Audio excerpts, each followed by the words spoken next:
নমস্কার বন্ধুরা, আশা করি সবাই ভালো আছেন। তো বন্ধুরা, এখন আমি হিরোনের যে সমস্ত ছবিগুলো রিলিজ করেছে তার মধ্যে কোন ছবিটা বক্স অফিসে হিট, কোনটা সুপার হিট, কোনটা ব্লকবাস্টার, কোনটা ফ্লপ, তো সেই বিষয় নিয়ে আলোচনা করব। তো তার আগে প্রত্যেকটা বন্ধুকে অনুরোধ করব, চ্যানেলটা যদি নতুন হয়ে থাকেন অবশ্যই আপনারা চ্যানেলটা সাবস্ক্রাইব করে নেবেন, আর যদি ভিডিওটি পছন্দ হয় অবশ্যই লাইক কমেন্ট শেয়ার করে দেবেন। তো হিরোনের প্রথম ছবির নাম হচ্ছে নবাব নন্দিনী, যেটা 2007 সালে রিলিজ করেছিল এবং ছবিটা বক্স অফিসে সুপার হিট ট্যাগ পেয়েছিল। তারপর 2 নম্বরে যে ছবিটা রয়েছে সেটার নাম হচ্ছে ভালোবাসা ভালোবাসা, যেটা রিলিজ করেছিল 2008 সালে এবং ছবিটা বক্স অফিসে প্রায় সুপারহিট ট্যাগ পেয়েছিল। তারপর 2008 সালে ছবিটা রিলিজ করে, সেটার নাম হচ্ছে চিরসাথী, ছবিটা বক্স অফিসে ফ্লপ হয়। 4 নম্বরে যে ছবিটা রয়েছে সেটার নাম হচ্ছে জ্যাকপট, যেটা 2009 সালে রিলিজ করে, ছবিটা বক্স অফিসে ডিজাস্টার হয়।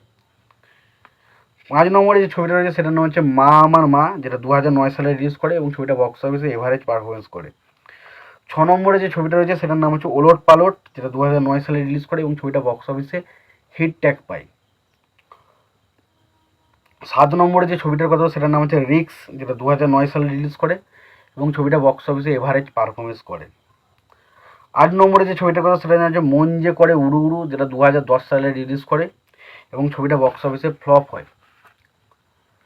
2012 সালে তার ছবি রিলিজ করে যেটার নাম হচ্ছে মাচো মস্তানা এবং ছবিটা বক্স অফিসে ডিজাস্টার কালেকশন করে।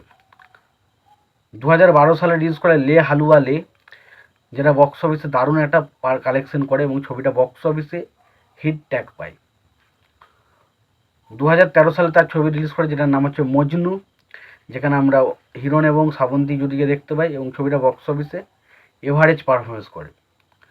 2015 সালে ছবি রিলিজ করে জামাই 420, যেটা বক্স অফিসে ফ্লপ হয়।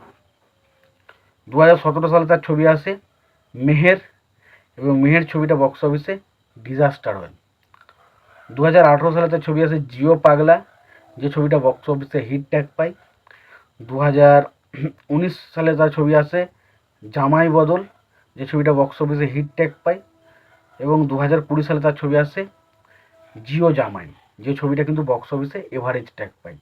তো এই ছিল মোটামুটি হিরোনের বক্স অফিস কালেকশন রিপোর্ট এবং বক্স অফিসে কোন ছবিটা কি বক্স অফিসে কী পারফর্ম করেছে সেটা আপনাদের জানানোর চেষ্টা করলাম। তো আশা করব ভিডিওটা খুবই ইন্টারেস্টিং হয়েছে, ভিডিওটাকে আপনারা শেষ পর্যন্ত দেখেছেন এবং চ্যানেলটায় যদি নতুন হয়ে থাকেন একটাই কথা বলবো, চ্যানেলটা সাবস্ক্রাইব করে নিয়ে পাশে বেল আইকনটা অবশ্যই প্রেস করে দেবেন। ভালো থাকবেন, সুস্থ থাকবেন, দেখা হচ্ছে পরের ভিডিওতে।